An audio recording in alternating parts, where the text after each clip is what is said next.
गवार जेठानी पढ़ी लिखी देवरानी। नव्या जैसे ही शादी होकर अपने घर में आई तो उसे पता चला कि उसकी जेठानी सुमन बिल्कुल भी पढ़ी लिखी नहीं थी। जेठ जी अच्छी कंपनी में नौकरी करते थे। सास ससुर भी पढ़े लिखे थे, लेकिन सुमन को ठीक से बात करना भी नहीं आता था। नव्या को ये बात अच्छी नहीं लगी। उसकी नज़र में उसकी जेठानी गवार किसी काम की नहीं थी और नव्या उसे बिल्कुल भी पसंद नहीं करती थी। भाभी, मैं ऑफिस जा रही हूँ, मुझे लेट हो गया है। अरे लेकिन अपना टिफिन तो लेती जाओ। मैंने कहा ना, मेरे पास 1 मिनट का भी टाइम नहीं है। अरे तो क्या पूरा दिन भूखे रहोगे देवरानी जी? मैं बाहर से लेकर कुछ खा लूंगी। अरे उसकी जरूरत नहीं है। अच्छा एक काम करती हूँ, मैं तुम्हारे ऑफिस में खाना देने आ जाऊंगी बस। यही तो मैं चाहती थी, आप मेरे ऑफिस में आओ और आपका अच्छा खासा मजाक बन जाए। अब आएगा मजा। ठीक है भाभी, ठीक रहेगा। आप मेरे ऑफिस में जरूर से आना, मैं अपने सारे दोस्तों से आपको मिलवाऊंगी। थोड़ी देर बाद नव्या के ऑफिस में। ये नव्या मैडम का ऑफिस कहाँ पर है? अरे सामने लिखा हुआ है ना, नेम प्लेट लगा हुआ है, आपको दिखाई नहीं देता क्या? वो क्या है ना, मुझे पढ़ना लिखना नहीं आता। अच्छा, नव्या मैडम के घर पर नौकरानी का काम करती हैं आप? अरे आप ये क्या कह रहे हैं? बड़ी भाभी हूँ मैं उसकी। माफ करिएगा, लेकिन नव्या मैडम को देखकर लगता नहीं कि उनकी जेठानी आपकी जैसी होगी। नव्या अपने ऑफिस के अंदर से ये सब देखकर मन ही मन खुश हो रही थी और हंस रही थी। फिर वो बाहर निकल कर आती है। अरे भाभी, आप आ गई? आइए ना, मैं आपको अपने दोस्तों से मिलवाती हूँ। Hello, how are you? बढ़िया, ठीक हूँ। आप बताइए, तुम्हारी भाभी को इंग्लिश नहीं आती क्या? और भाभी, आपने ये इतनी हैवी सितारों वाली साड़ी क्यों पहनी है? वो हम नव्या के ऑफिस आ रहे थे ना, इसलिए सोचा थोड़ा तैयार होकर चलते हैं। ऑफिस के सब लोग सुमन को देखकर जोर जोर से हंसने लगते हैं। भाभी, आपने कभी मुझे ऑफिस में इस तरह की साड़ी पहनकर आती देखा है? ये ऑफिस है, किसी की शादी थोड़ी ना है जो भारी साड़ी पहनकर आ गई। अरे कोई बात नहीं ना नव्या, सबका अपना अपना पहनावा होता है और मेरी साड़ी से क्या फर्क पड़ता है। तुम सारा दिन भूखी रहती, मुझे अच्छा नहीं लगता, इसलिए तुम्हारे लिए खाना लेकर आ गई। मैं कुछ भी पहन कर आऊंगी, कम से कम तुम्हें भूखा तो नहीं रहने दूंगी ना। हमें माफ कर दीजिए, अब तो बहुत अच्छी हैं। हम आपका ड्रेस और आपकी बातें सुनकर मजाक बना रहे थे। अरे कोई बात नहीं, नव्या मुझसे छोटी है, मेरी छोटी बहन जैसी, और इस नाते तुम सभी मेरी छोटी बहन हुई है ना। अच्छा अब मैं चलती हूँ। कुछ दिनों के बाद। अरे नव्या, तुमको तो कार चलानी आती है ना, मुझे जरा बाजार तक ले चलो। हाँ भाभी, बताइए क्या काम है? वैसे तो मेरे पास टाइम नहीं है, लेकिन फिर भी अगर पॉसिबल हुआ तो। मुझे बाजार से ना अपने लिए कुछ कपड़े खरीद कर लाने थे। ओह, तो आपको शॉपिंग करनी थी? कोई प्रॉब्लम नहीं है, वैसे मुझे भी शॉपिंग करने के लिए जाना था। चलिए मैं आपको लेकर चलती हूँ। नव्या सुमन को मॉल लेकर पहुँचती है। अरे नव्या, यहाँ तो बहुत महंगे महंगे कपड़े हैं। कैसी बात करती हैं आप? मैं तो अपने डेली पहनने के कपड़े भी यहीं से खरीदती हूँ, आप भी खरीद लीजिए ना। अरे नहीं, मुझे तो अपने लिए साड़ी खरीदनी थी। तुम तो जानती हो ना, मैं साड़ी ही खरीदती हूँ। अरे भाभी, एक बार मेरे साथ आइए तो सही। ये देखिए कितना प्यारा ड्रेस है, मैं ट्राई करके आती हूँ। थोड़ी देर बाद। कैसी लग रही हूँ मैं भाभी? बहुत अच्छी लग रही हो, लेकिन तुम्हारा ड्रेस सिर्फ घुटनों तक का है, थोड़ा लंबा ड्रेस ले लो ना। ओफो, आपको पता है ना मैं ऐसे ही कपड़े पहनती हूँ। चलिए अब आप भी ये ड्रेस ट्राई करके देखिए। अरे नहीं, मैं ऐसे कपड़े नहीं पहन सकती। भाभी, आज तो आपको ये ड्रेस पहननी ही पड़ेगी, और इसके साथ ये वाली हाई हील्स भी पहननी पड़ेगी। नव्या जबरदस्ती करके सुमन को शॉर्ट ड्रेस और हाई हील पहनने के लिए कहती है।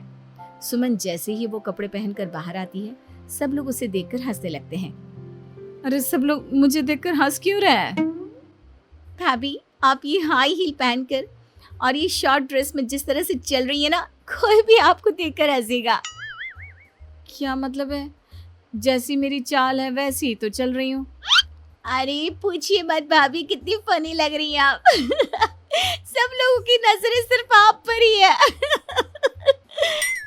इतना कहकर नव्या भी जोर जोर से हंसने लगती है। वैसे नव्या, एक बात कहूँ, तुम्हें हंसता देखकर बहुत अच्छा लग रहा है। नहीं तो तुम दिन रात अपने लैपटॉप और इन फाइलों में आंखें गड़ाकर बैठी रहती हो। चलो, मुझे देखकर ही सही, हंसी तो सही।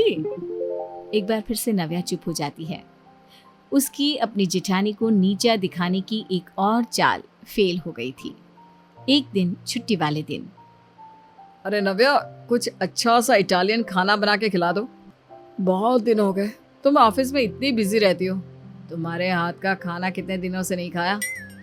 ओके ओके, बताओ क्या खाना है तुम्हें? वाइट पास्ता बना दो ना, बहुत अच्छा बनाती हो तुम। ठीक है, अभी किचन में जाकर तुम्हारे लिए वाइट पास्ता बनाती हूँ।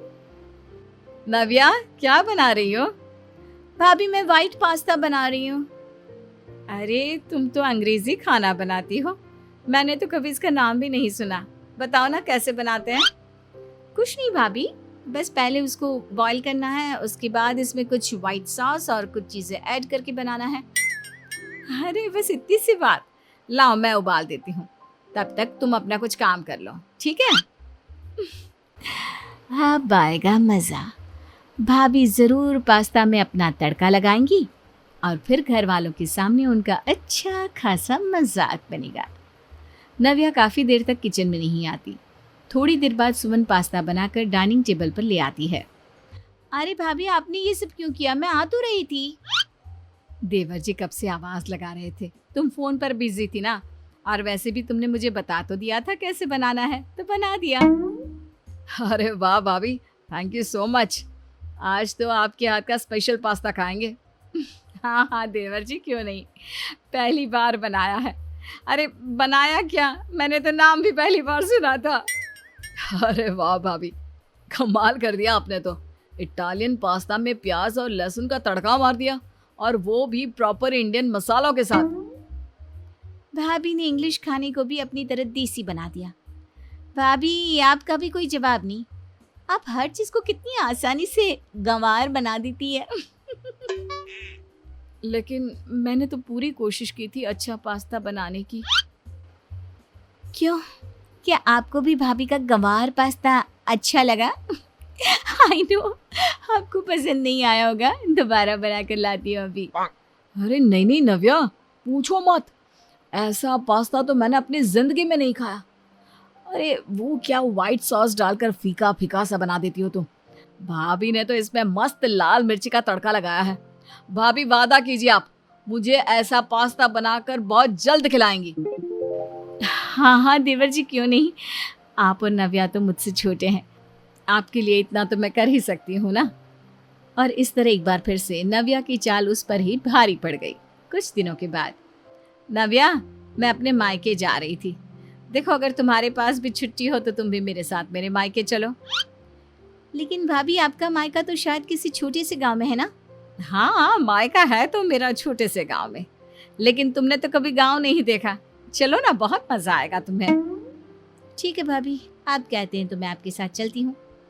लेकिन देखिए, मैं गांव के माहौल में ज्यादा नहीं रह सकती, हम शाम को ही वापस लौट आएंगे। नव्या सुमन के साथ उसके गांव पहुंचती है। माँ, ये मेरी देवरानी है नव्या, बहुत पढ़ी लिखी है। अरे वो तो इसके कपड़े देखकर ही लग रहा है, शहर की है ना तुम्हारी देवरानी। देखो तो गांव के सब लोग इसे घूर घूर कर देख रहे हैं। हाँ, लेकिन सब लोग मुझे ऐसे क्यों देख रहे हैं? वो क्या है ना नव्या, गांव में कोई ऐसे कपड़े नहीं पहनता ना, तो सब लोगों को थोड़ा अजीब लग रहा है। पर कोई बात नहीं, तुम आराम से रहो। रात के वक्त, भाभी अब हमें वापस चलना चाहिए। गांव में बिल्कुल मन नहीं लग रहा, यहाँ पर मोबाइल का नेटवर्क भी नहीं आता। अरे लेकिन इतनी रात को जाना ठीक नहीं, हम कल सवेरे चले जाएंगे बस।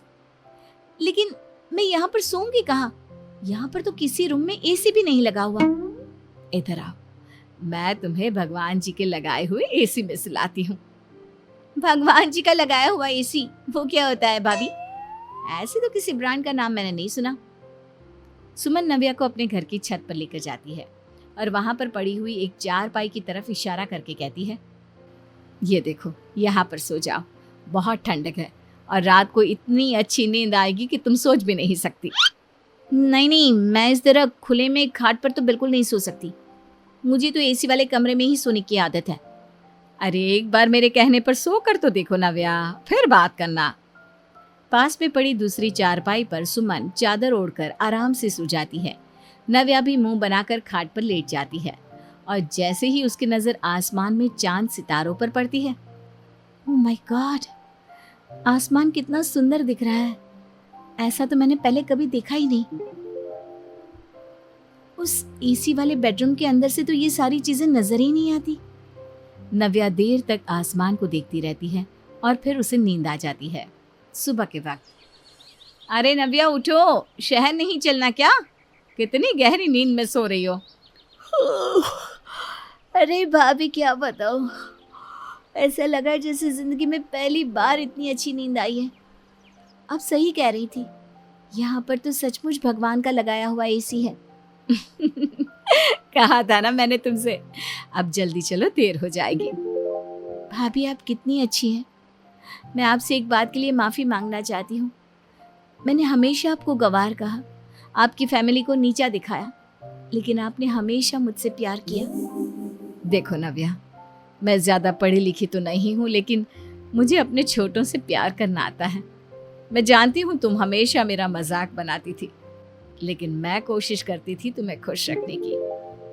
आई एम सॉरी भाभी, आज के बाद मैं आपके साथ कभी ऐसा नहीं करूँगी।